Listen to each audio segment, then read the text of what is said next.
Le couple parental, c'est un couple, dites-vous, désuni. Vous êtes l'enfant d'un couple désuni entre Cosette et David Copperfield. Alors, le couple parental. Oui, en fait, j'ai choisi ce mot de désuni parce que c'était peut-être le moins fort, comme ça, pour caractériser les rapports de mes parents. Je raconte par ailleurs dans le livre qu'ils en venaient assez souvent au cou. Donc c'était un peu plus que des unis, parce que des unis, ce serait même pas touché pour se donner des baffes et des coups d'une façon générale. Mais en fait, quand j'ai à présenter quelque chose, à parler d'emblée comme ça, voilà, de cette question de qui étaient mes parents et quel couple ils formaient, j'aime pas rentrer tout de suite comme ça dans le vif du sujet, si on peut dire les choses comme ça. C'était surtout que donc les coups étaient assez vifs.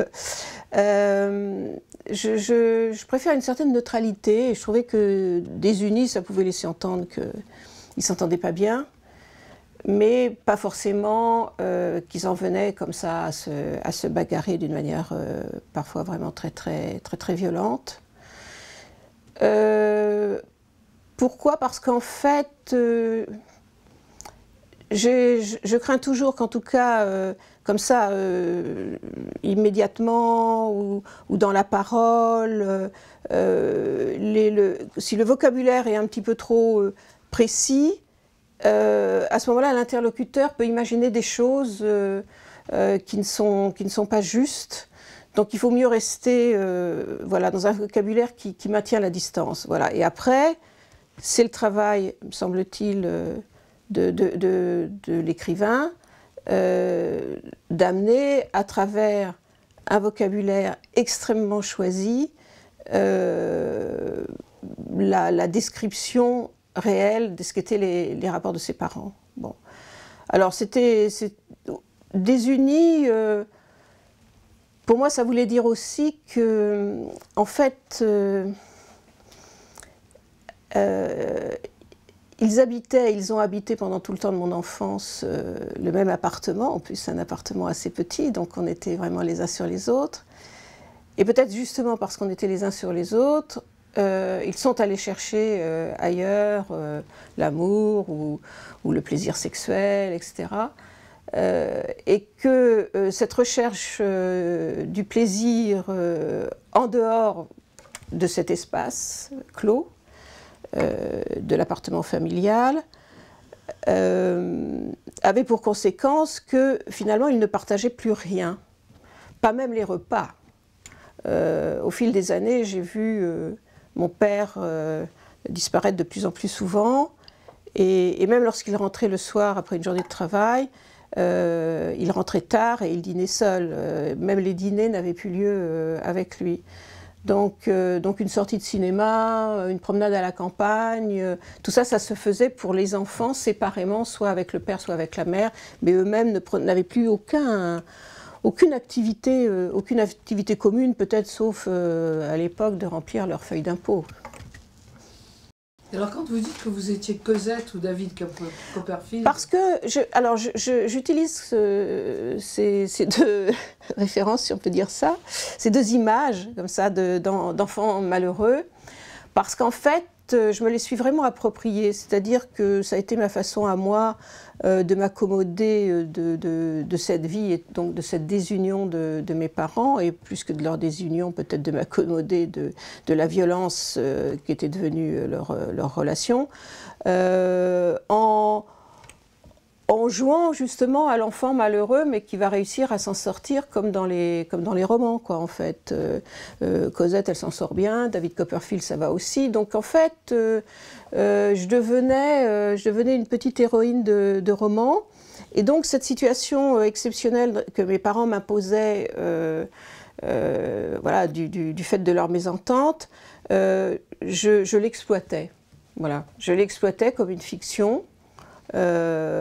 Pour sans doute en souffrir moins, voilà. Ensuite, il y a évidemment ce fameux livre La vie de Catherine M. et Jour de souffrance. Et ça paraît paradoxal. Oui. En fait, la jalousie d'un couple que vous formez avec Jacques Henry, et qui est un couple libéré, disons. Oui, libéré. Oui, on est toujours. C'est un processus. Je pense qu'on est toujours, sans doute, jusqu'à la dernière libération, on est toujours dans le processus d'essayer de se défaire de certains nœuds, de certains liens qui vous retiennent comme ça, qui vous empêchent de vous sentir en effet complètement libre. Donc je dirais plutôt à propos du couple que je forme avec Jacques, on est un couple dans le processus de se sentir le plus libre possible dans cette relation que nous avons l'un avec l'autre. Bon.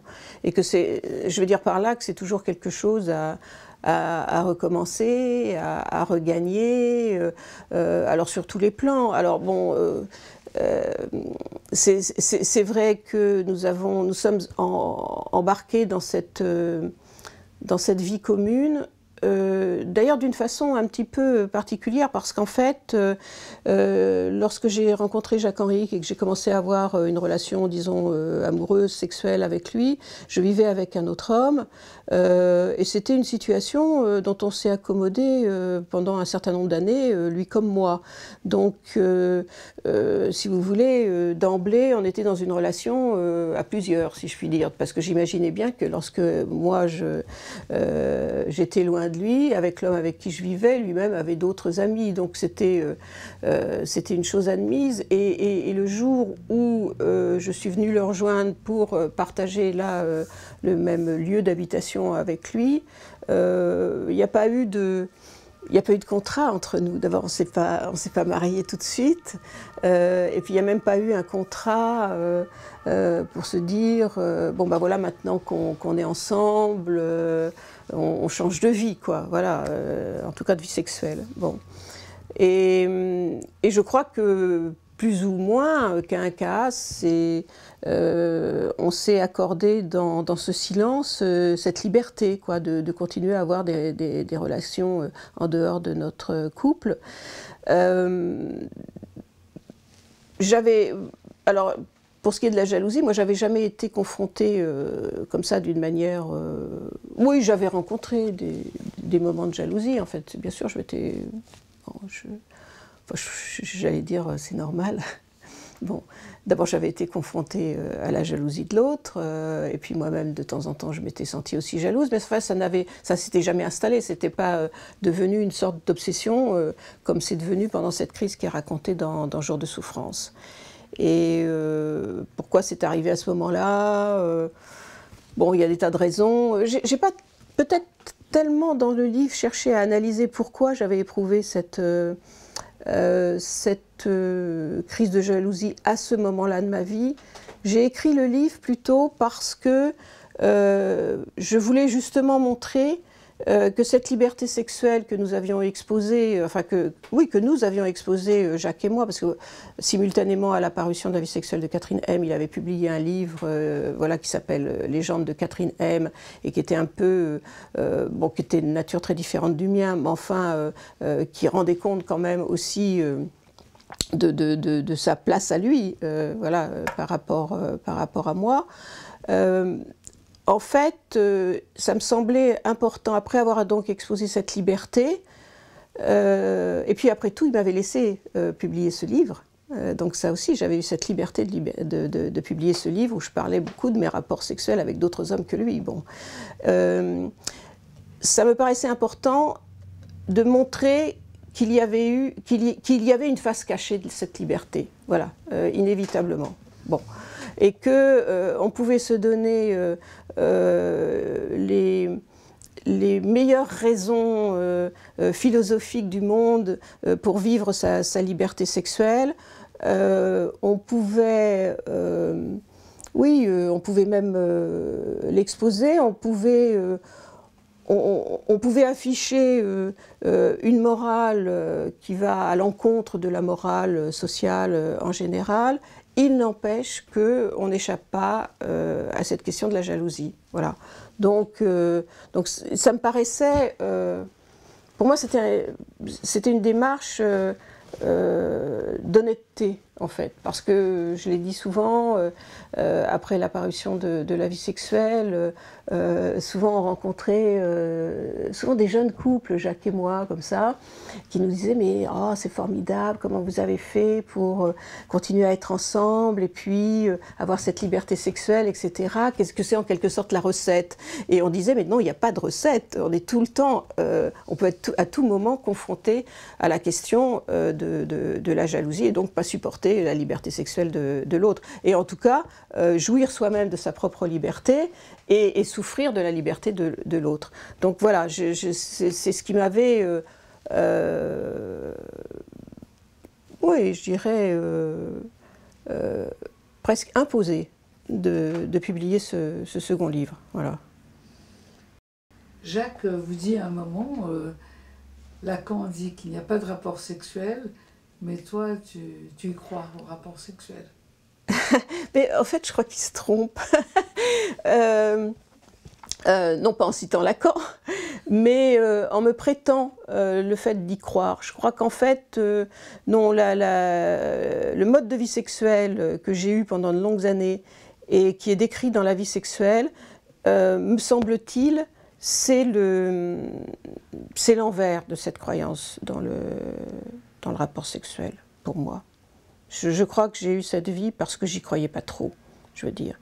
Que je pensais pas trop que j'allais là trouver ni la clé du bonheur, ni même le plaisir qui allait me satisfaire complètement. Je crois que j'étais pas... Des fois, je me demande même si j'attendais ça. En fait, je pense pas.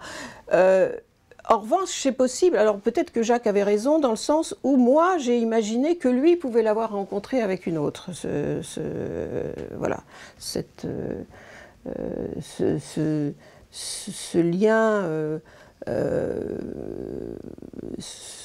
lien sexuel, cette rencontre sexuelle qui serait parfaite. Peut-être que, mais encore c'est plus compliqué que ça parce que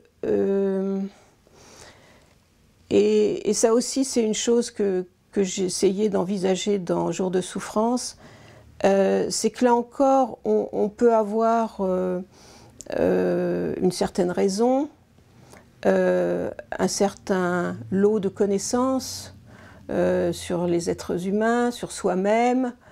On peut avoir lu Lacan, et il n'empêche qu'on peut aussi avoir des fantasmes qui vous font tomber dans une crise de jalousie terrible, et peut-être crise de jalousie parce qu'à ce moment-là, on a le fantasme que l'autre, avec d'autres, rencontre une satisfaction sexuelle qu'il ne rencontre pas avec soi.